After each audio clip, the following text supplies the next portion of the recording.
Hello, my darlings, and welcome. Thank you for joining me as we dive into 3 different ways to practice divination during the Samhain season, beginning with a seasonal tarot spread, then creating a black scrying mirror for spirit communication, and finally, a pendulum for divination. This video is a collaboration with Steph at Witch Wednesdays. Check out her video for more Samhain divination ideas. I will link to it below and in the end card. Let's do some magical crafting.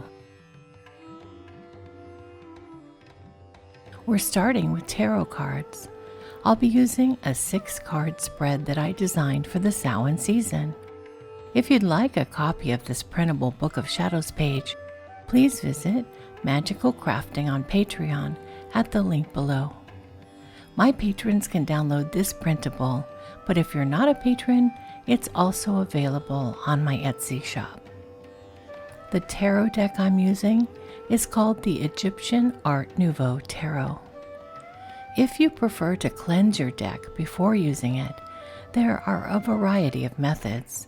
You can place crystals on your deck, or cleanse your deck with sound using bells, shakers, or other instruments.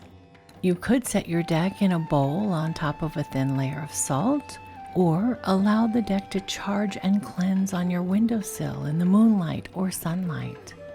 You may wish to gently blow on the cards to remove stagnant energy, or use your own energy to cleanse them. There are plenty of options available. I'm using a bundle of rosemary and lavender, but don't feel like you have to use incense or smoke cleansing. You can always choose an alternative method that suits you better, especially if you have allergies. Samhain, known as the Witch's New Year, marks a powerful moment of transition and reflection on the wheel of the year. As we bid farewell to the old and welcome the new, this tarot spread may help you to navigate the energies and opportunities that lie ahead. You may wish to create a sacred space, light candles, burn incense, and create a peaceful and focused atmosphere for your reading. You may also wish to spend some time before pulling cards, meditating on your question or the area of your life that you seek guidance in. As you shuffle the deck, concentrate on your question or intention. One card nearly flips out of the deck as I shuffle, so I set it aside as a clarifier card if needed later. Many people like to use cards that seem to jump out or flip over during shuffling for extra insight or clarification.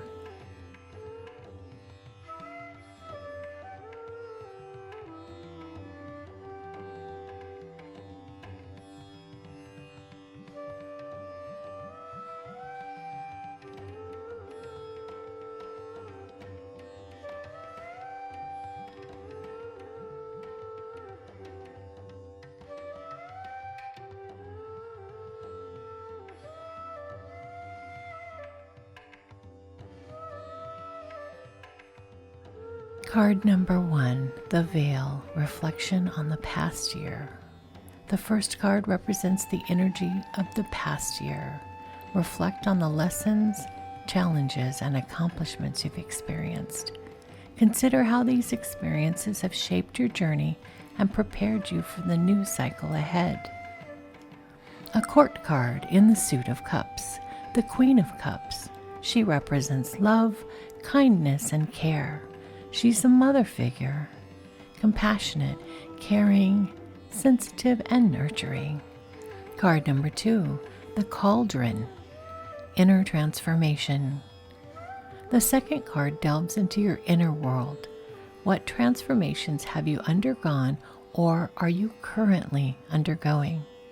This card provides insight into the aspects of your personality, emotions, or beliefs that are evolving. Embrace the transformative energy of the cauldron as you navigate your personal growth. A second court card in the Suit of Cups. The Knight of Cups is a diplomat, and he's often seen as one of the most romantic cards in the tarot deck. This card can represent passion, and the need to follow your heart. It can also represent someone coming into the situation who's an idealist, charming, artistic, or diplomatic. Card number 3, the Broom, movement and change. The third card symbolizes movement and change. What changes are approaching or necessary in the year ahead? The broom suggests sweeping away the old to make room for the new. Consider what areas of your life may require adjustment or bold action. A third court card in the suit of cups. The King of Cups is a wise advisor. It looks like the coming year may be a time for working on mastering my emotions and my creativity. In the coming year, it would be helpful to steer clear of drama and choose an emotionally balanced and calm approach. The King of Cups represents emotional maturity and the ability to be diplomatic and thoughtful in situations. Once again, the theme of diplomacy has appeared in the reading. Card number 4, the Fire, passion and inspiration. The fourth card embodies your passions and sources of inspiration. What drives you and how can you fuel your creative fire in the coming year? The Fire card illuminates the path to pursuing your dreams and aligning with your heart's desires. A fourth court card has appeared, the Knight of Pentacles, who represents hard work and productivity. It appears that the path to pursuing my dreams in the coming year will require determination, hard work, and improvement. This knight is the most hard-working, methodical, and detail-oriented character of the tarot deck. He may not be the most inspiring or creative knight, but he'll do the work to get the results he seeks, even if that work is highly repetitive or routine. He also represents budgeting and slowly saving for a long-term goal. Card number 5, the Book, Learning and Wisdom. The fifth card signifies the quest for knowledge and wisdom. What lessons will you learn in the year ahead? And what knowledge can you seek to deepen your understanding? The book represents the unfolding story of your life and the insights waiting to be discovered. The Hierophant is the first major arcana card in the spread. He represents spiritual wisdom, morality, and ethics. The Hierophant stresses the importance of spirituality and religion in life and encourages learning the fundamental principles from a trusted source. This card needs a bit more clarification for me.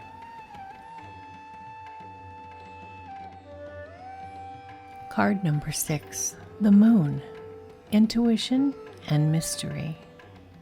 The sixth card relates to the mysteries and intuition that guide your journey. What hidden truths or unseen forces will influence your path? The moon's phases remind you to trust your instincts, embrace the unknown, and honor the intuitive guidance that will shape your choices. The Nine of Pentacles represents achievement. This card is all about reaping rewards and being rewarded for your efforts. It's about being confident, independent, and self-sufficient. Through hard work, this person is now ready to enjoy money, leisure, and material comfort. Trusting my instincts and honoring my intuition as it relates to the question I ask the cards will lead to success, security, and confidence. An auspicious card that gives me a big thumbs up to the choices I've made for the coming year, especially the ones related to business and career.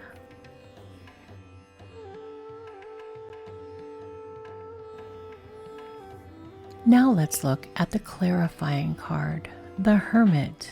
Like the Hierophant, the Hermit represents teaching or study. mentorship or being mentored, counseling or receiving counsel. The Hermit represents beginning or continuing your studies or assisting someone else, or both. The Hermit can also represent lessons learned in solitude or suggest a retreat. Some overall messages or themes of this spread come from the dominating suits and the domination of court cards.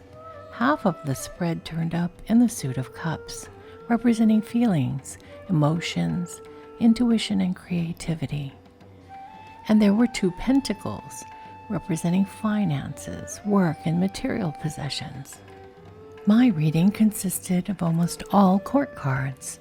4 of 6 were court cards. These cards may represent people who are willing to lend a hand or encourage my success. The personalities of the court cards may match the personalities of the people who will come into my life. I may be looking for a mother figure, a charming diplomat, a wise advisor or counselor, and a hard worker.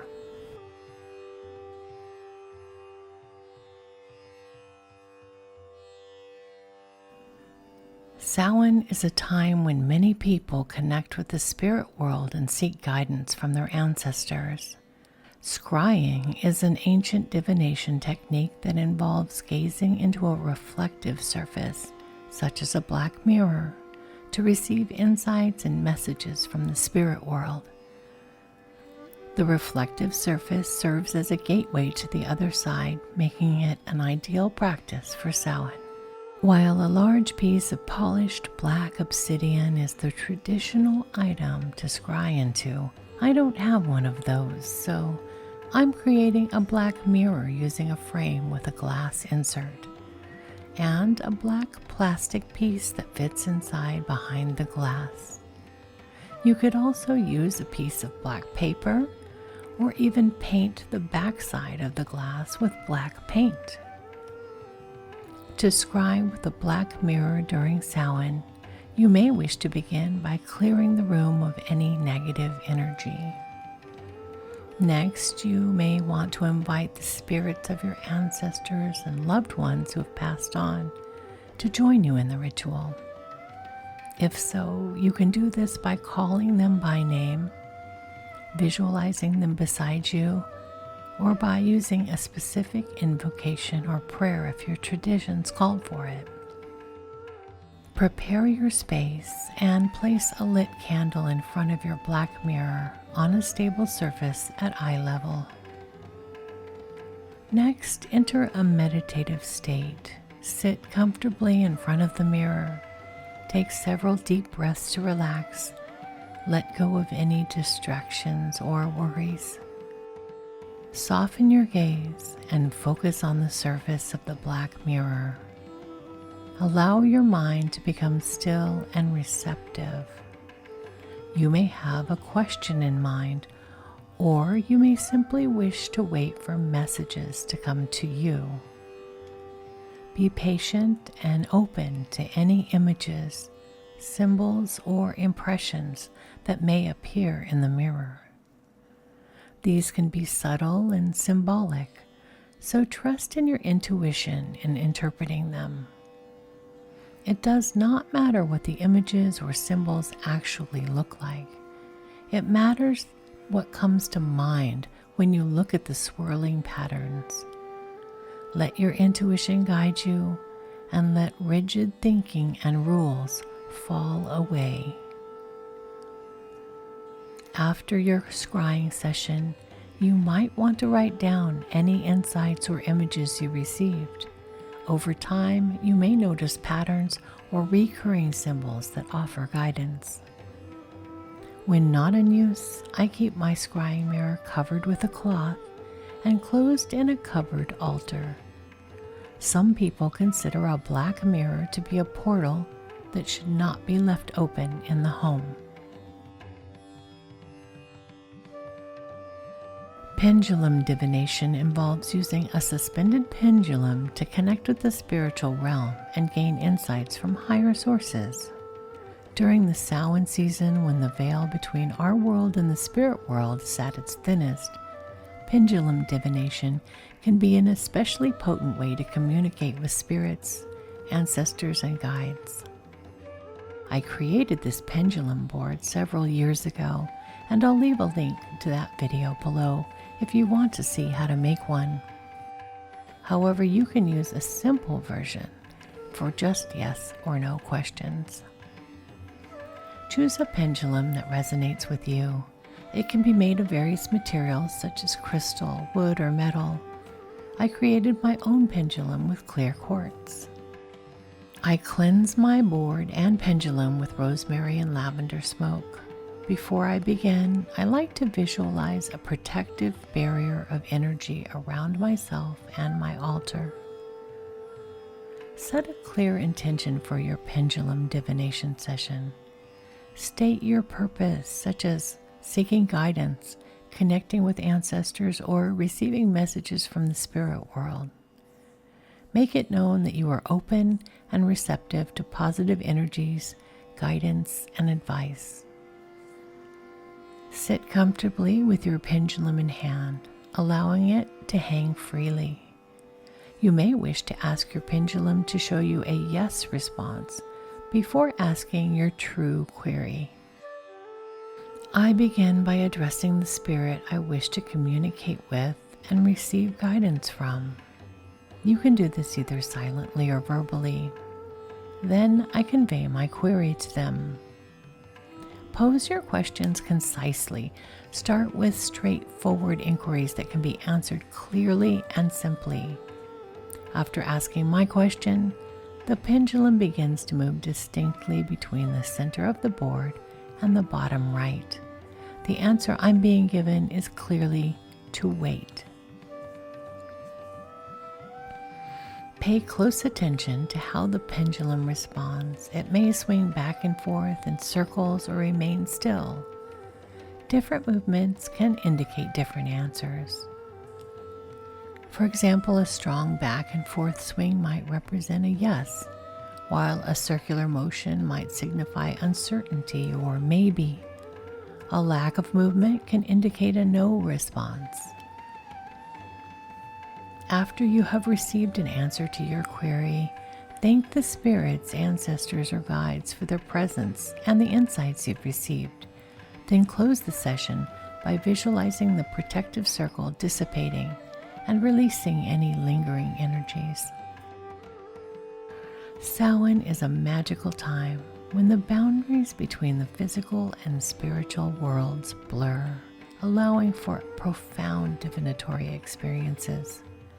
Whether you choose tarot card reading, scrying with a black mirror, or using a pendulum, these practices can provide valuable insights, guidance, and connection to the spirit realm during this sacred season. Remember to approach these practices with respect, reverence, and an open heart, and you may find that the veil between the worlds truly does become a little thinner during Samhain. This video is a collaboration with Steph at Witch Wednesdays. Remember to check out her video for some more Samhain divination ideas.